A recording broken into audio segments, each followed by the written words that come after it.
Welcome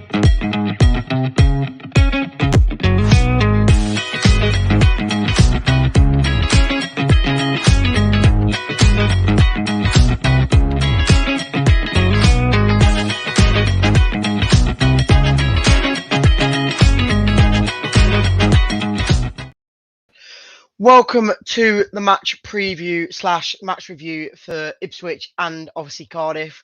We might as well talk about both as we've not really done one. Obviously, Tom did a review of the Ipswich game a few days ago, but we will talk with him again regarding the game, and obviously looking forward to the game tomorrow against Cardiff. So get your views in, get your comments in, and as always, run by the fans for the fans. Let's go. The Leicester City machine is on the march again. Leicester Fan TV presents a variety of content, like fan discussions, match analysis, and engaging with Leicester fans worldwide. We want your views live. Thanks to our sponsors, Everards, Barlow Blinds, Pukka Pies, Car Leasing, Distillers Direct, Hollogram, Take Me, Newby Co, and the Foxes Arms and Rainbows. We are live in 10, 9, 8, 7, 6, 5, 4, 3, 2, 1.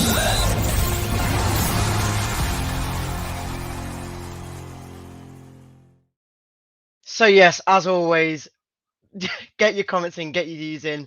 We'll bring Tom in straight away to talk about the Ipswich game. How you doing, mate? Evening, mate. You're right.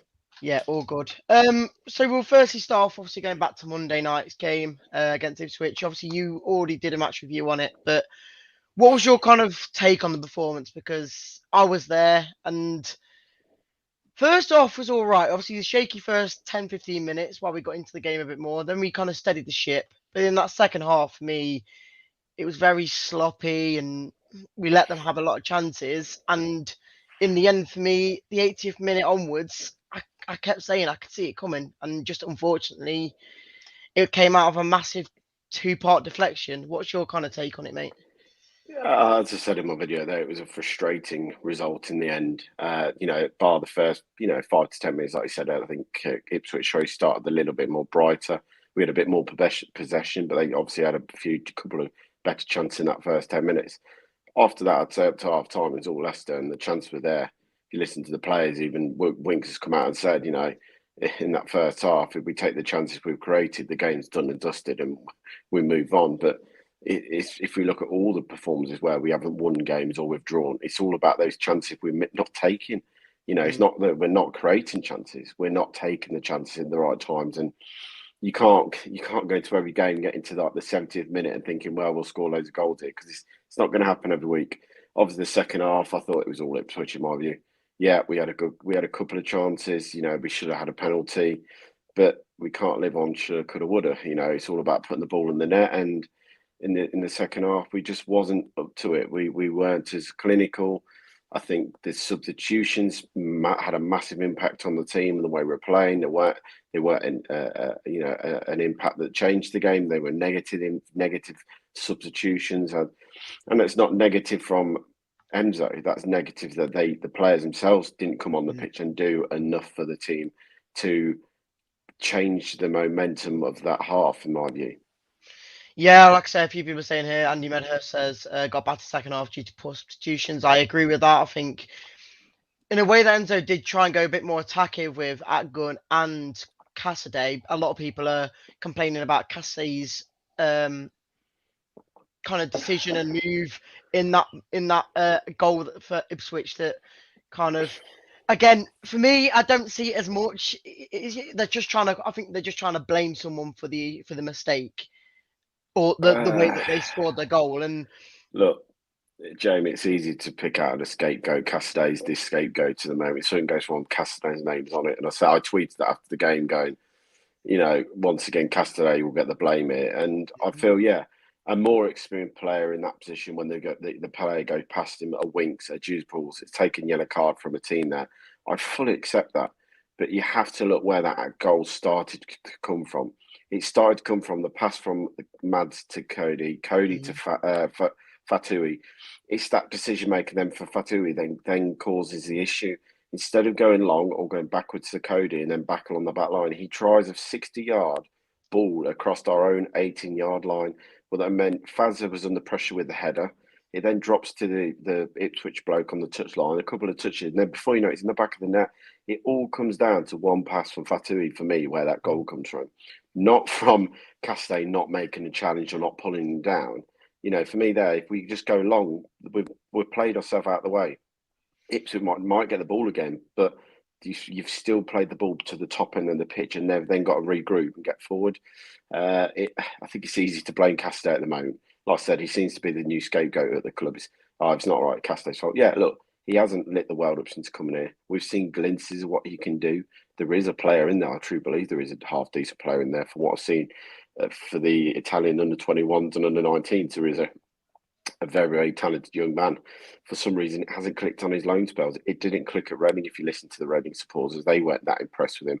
It hasn't really clicked here, bar a couple of goals. So, look, he's to blame Castay. If we're honest, the whole team building to that goal comes down to 2-3 bad passes at the beginning and Fatu them smashing it a crossfield ball, what she never even tried in that position at that point in time.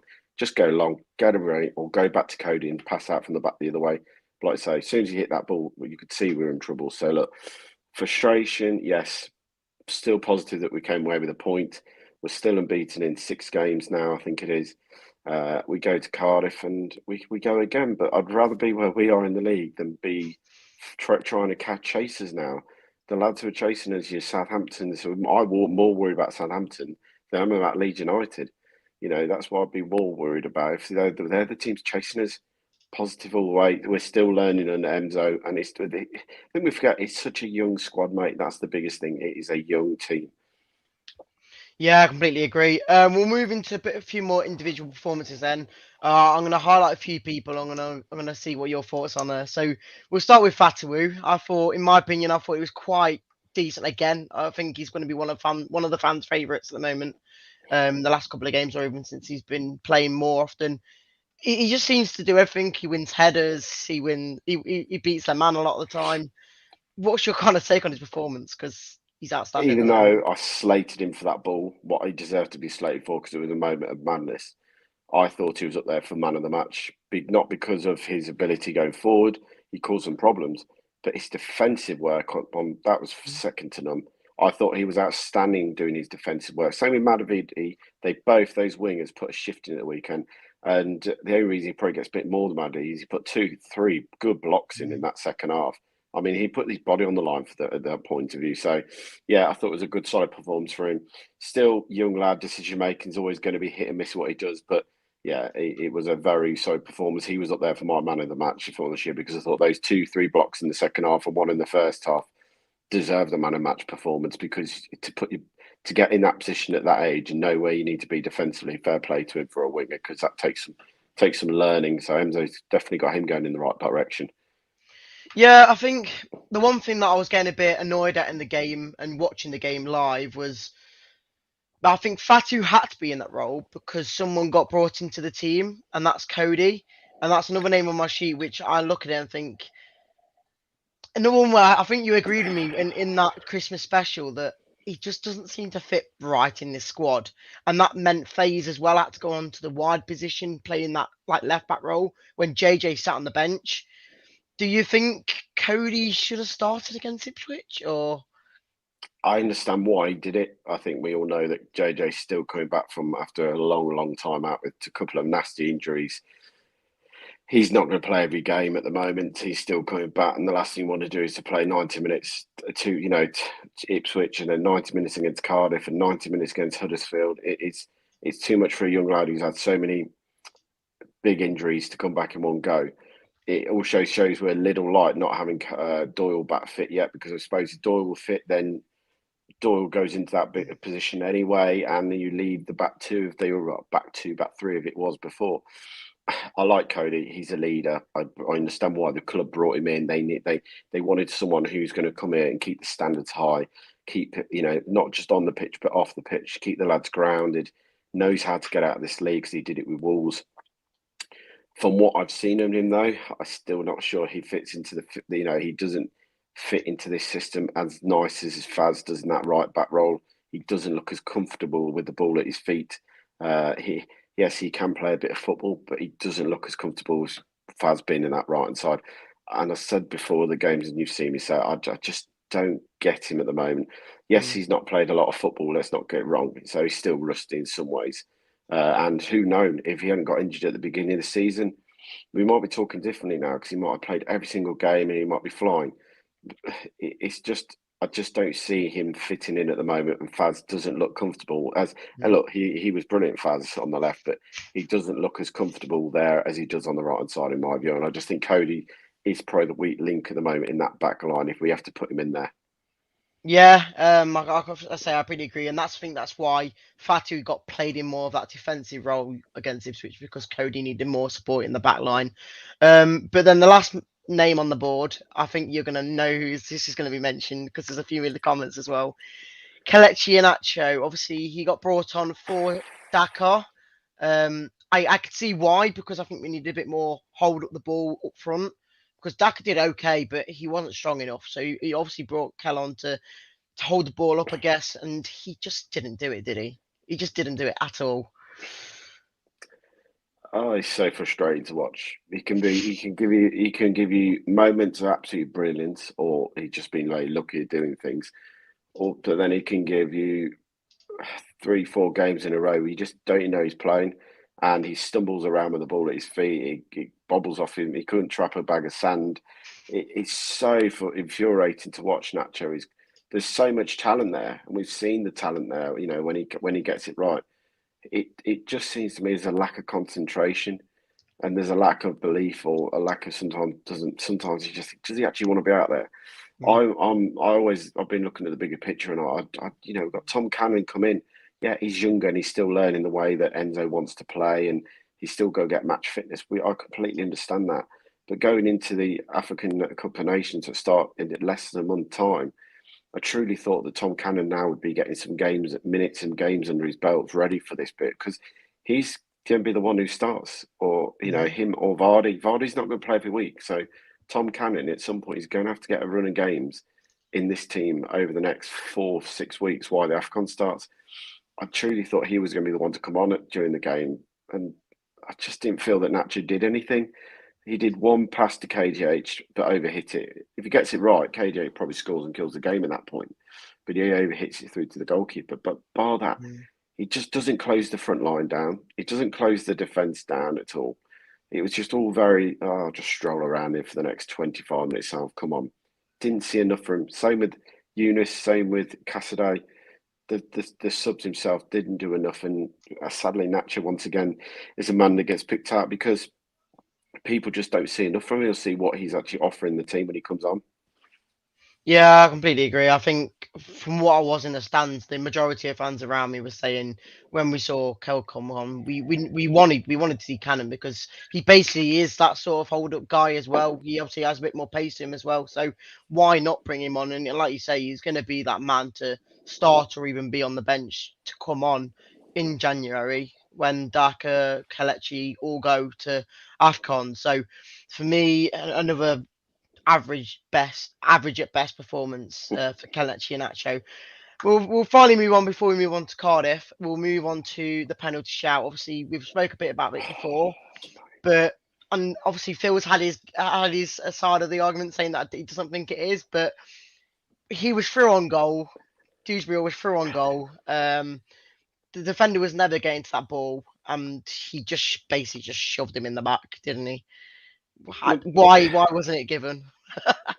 But there's two mistakes in that game from the referee. You know, Harmison has just been booked literally 2 minutes before, Exactly. then gets annoyed because someone doesn't get a free kicks and goes straight through Ricardo. What's the second booking? They're down to 10 men at that point already. And then, I mean, not being funny. Okay, the referee, from watching it back a few times now, the referee hasn't got a great view of it. I accept that. But what's the lino doing? Like, he's looking across that line. KDH in that position, I always think this is the way the referee should look at it. In that position, why does KDH need to go down? He doesn't need to go down because he's about to get a shot away on the goal. Simple as that. He's got no reason to go down in that position. The first half, the referee got the decision spot on. The defender gets the ball. It's a great tackle. Anyone thinks the first one, it's definitely not a pen. But the second one, throw on goal, the time it was at, there's no need for him to go down in that area. He's not looking for the pen. He goes down because he's shoved and tripped. It's the shove first, and then he's tripped, catches his legs. It's the most clearest penalty you've seen. You looked at the Leeds game, the referee gave one for that, looked a little bit less harsh. He still gave the pen. I understand the referee's blind, but this is where, for me, the referee's linos, assistants, have to step in and go, you need to give a pen, mate. He's pushed him in the back there. But they don't, because none of them have got the bottle to go against the ref's decision. When, in theory, there is a referee as well to see if something's not been given, give it. To me, it's a penalty. It's possibly, I don't know if it's a red card or not. I think it's more of a pen and probably a yellow. I think he's already been booked by that point already, so he's then gone as well. So in theory, they're down to 9 men going into that last 10 minutes. I'm not going to sit here and say the referee cost us the game, because the referee didn't cost us the game. The game was basically drew because it's a massive deflection. Simple as that. 2 deflections cost us the game. The penalty kills the game off, in my view, if he gives it, and if we score. You can't say we would definitely score it. It's if we score it. So look, very frustrating at the end. That kind of stuff doesn't get given. Some will then say, well, this is why you need VAR. I'm still not having it. I'd rather not get a penalty than use VAR. Still loved it, not having it in the Championship, because you actually can celebrate when the goal goes in. You ain't got to think about it's going to be cancelled. But like you say, we've had our fair share the last few months. Millwall at home, we should have had a penalty, didn't get given. Ipswich didn't get a penalty. We've had a fair few this last few months. Hopefully we'll get a few to come now. We will get given the decisions. Yeah, I completely agree, mate. And like I say, in my opinion, it was definitely a penalty as well. But we will move on now to the match preview for Cardiff. Tom, they're in 11th position. They're not in the best of form. First of all, what sort of team are you thinking to put out? Do you think it's going to be the exact same team? Do you think JJ will start? Do you think Cody will come out? What's your kind of take on this? I think there'll be 1 or 2 changes. I really do. I don't think he'll go over the top, because obviously after Cardiff, we then got Huddersfield, so another one turnaround in 48 hours rest before we then play again on the Monday. He's going to have to change 1 or 2, I think. I generally think you might see Hamza get a game coming for Ricardo. I think you'll probably see maybe Doyle coming in. If Doyle's fit and they're going to give him a game, he could obviously come into the team, or they might save him for Huddersfield at home. I see him playing over the next 2 at some point. I think Faz Investigard picks itself, mate, now. It really does. I don't see anyone changing that too at the moment. There's no need to. Winks automatically. He plays every game. He's young enough. He's fresh enough. He can play the games. It's the front line. It'll be interesting to see who plays. For me, Daka starts again. I do believe you have to keep starting Daka now.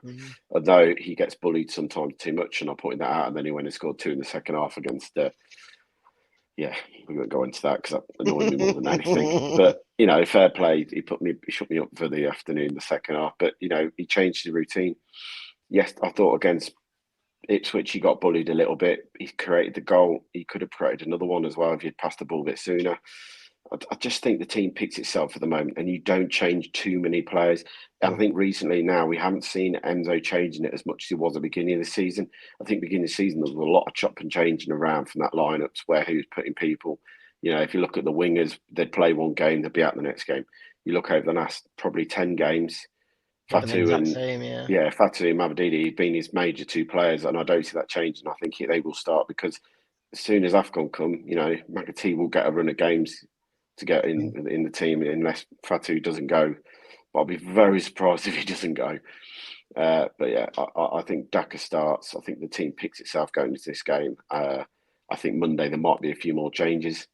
But I think Cardiff is probably more a tougher test than we believe. I think they're in a false position in 11th. I think they should be probably 3 or 4 more places higher than that, probably just on the edge of the playoff places. They've got the squad. Poor result at home against Plymouth on Boxing Day, 2-2 draw against a Plymouth team who haven't won away from home yet. So they'll be even up for it even more. And we know what Cardiff's like. We've been there enough time, all of us. I'd see some. I still can't get my head over the Kermagan penalty. I was there when he chipped it. But yeah, look, tough game. Steady 4-2-3-1 they play. Grant on the left wing, Anik in goal. it'll be a very solid team from Cardiff. I think we all know that's what we're going to go and get. We're going to get a solid team structure. We saw it in August, September time when we played them at the King Power, what they were like. They were aggressive from the start. They closed us down. They didn't give us time to settle on the ball. I expect the same on Friday night, tomorrow night to Cardiff, definitely. Yeah, Andy does say here Doyle and Pratt in. Again, I'm not too sure about Pratt, but I think because obviously Doyle wasn't he? I'm pretty sure Doyle was on the bench for Ipswich game. Does he maybe have a look in going into the game tomorrow, or do you think that's more like a Monday sort of? I think that's a Um, Monday one for me because yeah, I think Monday will be the one where you see a lot more changes going into Huddersfield. Don't take them like they beat Blackburn on Boxing Day, but I think if Doyle then will have had a full week's training under his belt, you know what I mean? That's how I look at it. Doyle was only just back last week when training, so look, I think a full week you might see him against Huddersfield more than you'd see him against Cardiff, but yeah, you never know with him, though. He likes to chuck the odd surprise in there. yeah. Scott does say here, do you think Mavaduva and other youngsters may get in game time? I think he's on it. Like I think that you were saying as well. It might be where it comes into Monday game against Huddersfield, where a few other players does get in. And he does say as well that why does Daka get bullied? He's a big lad. I wouldn't call him a big lad. That's all I'm going to say. He's not a strong guy, is he, Tom? He's. I understand what Andy's saying. There's a bit about him, but there isn't a presence. You know, if you look at the Rotherham game, that first half, it was just a typical Championship centre half. You know, Morrison was just bullying him. He just put his back into him every time. I'm just going to push you forward. I'm just going to push you forward, and you've got to check the touch. Problem is, Daka's first touch isn't the greatest all the time. He's all about getting the ball in the box and, you know, getting that, you know, little chance when it comes to him. Second half, I'll give you due. He actually bullied the Rotherham centre half more. Now, that Enzo said to him, get into them. Don't be bullied off the ball. Go and show them why you're here. Go and show them why you were in the Premier League last year. You know what I mean? Why you got picked to come to this club. So the second half, but again, against Ipswich, again, he just seemed to get bullied a bit too much for me. Yeah.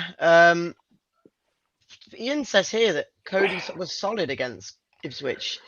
Look, I don't get me wrong. I don't think he had a bad game. I'm not saying anything. He was absolutely awful. I just think as a team, from my view, as a team, all round, we are better when we have Faz on the right, JJ Doyle on the left, and Vestergaard in the centre of that three. Because if we are playing a three, I think you've got to remember it is a three. It isn't a four. Ricardo drops in there when we don't have the ball. But the way we play, it's a four because Mads then drops into the middle of that four as well. So it's such a different way to play football. I just think Cody at the moment doesn't fill me with that much confidence when we're having to stick Faz out onto the left. You're losing what Faz offers you. Faz gets the ball, he charges forward on the right. Didn't see it as much on the left for me because he don't look as comfortable on that foot. Yeah, and then finally, I will ask firstly, what was your result prediction for Ipswich game? What was it? Do you know what it was? I said 2-0. Okay, so what do you reckon for the Cardiff? Because I got it right for Ipswich. I said score draw for Cardiff. For Ipswich, I'll say that. I don't get me wrong. I would have taken a point before we started Ipswich. We all say that after it though, but I think we have to be happy with the points on the road. Yeah. I think Cardiff will be a tougher game, but I still think we'll nick it 2-1. 2-1. Oh, get your comments in, guys, for your score predictions. Scott does say, do you think we will go at Cardiff or wait till half time? I think you've got to go at them. I think the way we play, we don't not go at teams. I think the problem is sometimes, I think the last couple of games, tiredness is kicked in some of the players. I think they do look tired, in my view. Definitely the second half. I just don't think our heads weren't in the game as much. And I think if you listen to Winks, he even says that we just didn't get it right second half. We didn't manage. Someone's putting their game management. Completely agree with Scott. Matt, the game management was awful second half. There was nothing about us, and it's sunk in a few games. Middlesbrough, the Leeds game, we didn't manage the game well enough. And if you look at those games, like I said earlier, we've created chances, but if you don't put the ball in the net, it comes back to haunt you. And I think Ipswich, I think the second half, the game management, the overall tiredness of the lads, you can say the games are coming thick and fast, and we all know they're coming. The problem is, like I think Wick's got it right. We've just had a 300-round trip to Ipswich. We've now got another 201, especially the Leicester boys, 280 odd miles down to Cardiff. For me, it's a lot closer. It's only like 90 miles from where I am. So I'm looking forward to my hour and 50-minute trip to Cardiff. About Reedy's got about 4 hours, I think it is for him. Bless It him. is, yeah. But yeah, I just think the lads are tired. I think it's catching up with them. These travelling, distancing on a bus. They're not flying everywhere at the moment because the club can't afford to fly everywhere. So yeah, they look a bit tired. I think January can't come quick enough. I think we need to get some fresh bodies in the door, some fresh faces in around the team, because I think there's one of the players who will go. Not sure what Dennis Pratt's done not to even be selected in the squad in my head, because I think Dennis Pratt is a brilliant option to bring on in any game and control that midfield area when you need to. He's also a workaholic, so he will go forward, he will go back if you play him in that 8 position. So not sure what Dennis has done exactly, but he's obviously not getting a run of games at all. Yeah, I've seen Pratt when he comes on the last couple of games as a sub, and he's done well. I think his passing is pretty decent for the style we're playing. Obviously, links up to a lot of the attacking players, but I'm not too sure what he's saying. I think someone said earlier in the comments about when who came on, it was at Gunn and Cassidy. People saying why not putting Chowdhury on, because the last couple of games have been Chowdhury on, and people have been saying it's kind of Rogers style-esque substitution because he's more of a defensive player. For me, when we've started with Chowdhury, we've won 2 games. Was it Watford and Plymouth? I'm not too sure, Yeah, but I think it was. Yeah, it was them 2 games, and I think because obviously Winks or Ricardo wasn't available, it was a bit more of a direct kind of style of football instead of it being passing around with using them 2. What's your kind of take on Chowdhury? I don't look at it as a negative thing bringing Chowdhury on, because I think you bring Chowdhury on, you bring all the energy into the game. That's what he offers you now. Him playing in that role as the Ricardo replacement, the right back slash inverted fullback, and sitting there with the Winks, he brings you that energy when going into that last 10 minutes when players are starting to fade and the ball's coming to them and he's running in at to them, you know what I mean, or coming in to tackle them. They're not got the time to even get settled. I think he offers more than I think some fans actually realise. Like say, every game he seems to have started with 1. You know, that's no coincidence. Yes, he's not the greatest of passers. He's not the greatest of decision makers. But it's that energy that basically scares other teams and opposition players that, oh God, Chowdhury's going to be on me now like a dog nipping at your heels. He's going to be biting at them because he knows that's what he's going on to do for my head. He offers that little bit more energy coming into that last 10 minutes. And I think he should have come on at Ipswich in my head. I think at the point of that game when he took players off, I think probably that was a point where he took off, Ricardo for 10 minutes to go, and he was on a booking anyway. So he wouldn't have made any nonsense to take him on and put in the middle of the park the Chowdhury, just that bit more energy. Yeah, I completely agree, and I think for me, if Chowdhury does come in, I do think. I would prefer Chowdhury to start some games, but because of how well the team's playing and how the system works, I don't think he fits in a first team selection. I think he'd be a better substitution, like you say. And then finally, I've got to put my prediction in there, haven't I? Thing is, I want to say a clean sheet, but I just can't see it. So I'm gonna go for a 3-1. I'm going to go 3-1. I think we will win it. I think it's going to be an easier game than obviously Ipswich, but again, I think we're going to concede. But there you go, guys. Obviously, there is your review and your preview for the next game coming up. Go on then, Tom. Last question of the day. Scott says, will Ward and Iverson move on in January? I'll tell you now. I probably won't see them going anywhere. Ward will stay here until he's like 80, probably. Do I want them to go? That is a different question. Yes, obviously, I want them both to leave because, one, I think Daniel Everson deserves to go and play first team football. I don't think he's done anything wrong at Leicester. I think he's a young, exciting keeper, but sadly, with the style of play that we play now, he's not a goalkeeper that can use his feet that well. I think we saw that back end of the season when we played it in a few games. His distribution skill isn't up there to the highest standard. What Mads, Mads does put us under pressure, but he isn't scared to take that ball and make it happen. Danny Ward, what can I say? He was playing for us, and then he couldn't get picked for Wales. He then gets dropped by us, and he starts getting picked by Wales. He hasn't played a single game for us this year, and he's still been picked by Wales. I think for the benefit of his career, he needs to go and find somewhere to play regular games. I think both of them are very good Championship goalkeepers. I do believe that. I think Everson, definitely got a great career in front of him. He's still only, 25? He's got 5-10 more years still playing at the Champions level. Danny Ward's getting older. He needs to go and find a move and play some regular games. We've got enough backup in those departments anyway. Then it's well, 6. I'm not sure though, mate. 6 goalkeepers are probably not enough at this level to have a replacement. Yeah. But look, I think if you're asking me, do they go? Yes, they should go. Will they go? Is one thing. Try and find somewhere to take them on the wages that are on is the next big different things, and them taking a pay cut to go somewhere else. So interesting one that is. Yep, there you go, guys. Appreciate Tom coming on for another show. We'll catch you on the next one. You're probably going to do a review for the Cardiff game on Saturday, won't you? I'll do a review Saturday morning when I'm got out of bed finally after that time getting home. Yes, it'll be even later for me, mate, so don't worry. I was going to say. There you go, guys. Appreciate Tom, and I will see you on Saturday for your match review. Cheers, mate. See you tomorrow at the game. See you in a bit. There you go, guys. Appreciate you all coming on, and we'll catch you all on the next show. Appreciate it, and see you in a bit. Thanks for watching Leicester Fan TV.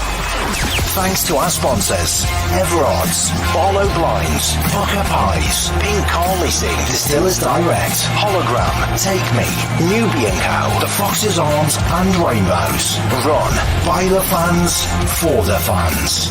Follow us on socials at Leicester Fan TV and visit leicesterfantv.com for all the latest news, views and videos.